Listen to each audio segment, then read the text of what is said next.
21শে August grenade হামলা মামলায় তারেক রহমান সহ অভিযুক্ত ৪৯ জনের খালাসের রায়ের বিরুদ্ধে আপিল করেছে রাষ্ট্রপক্ষ।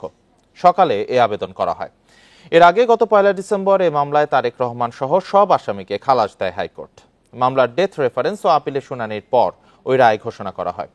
রায়ের পর্যবেক্ষণে হাইকোর্ট জানায় ২১শে আগস্ট মামলার বিচার অবৈধ ছিল। এই ঈদে জামা জুতো অ্যাক্সেসরিজের ডিসকাউন্ট।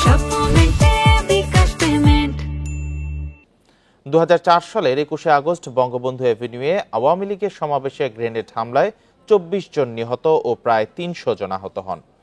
ওই ঘটনায় দায়ের করা দুটি মামলায় ২০১৮ সালের ১০ অক্টোবর সাবেক স্বরাষ্ট্র প্রতিমন্ত্রী লুৎফুজ্জামান বাবর সহ ১৯ জনকে মৃত্যুদণ্ডের রায় দেয় বিচারিক আদালত।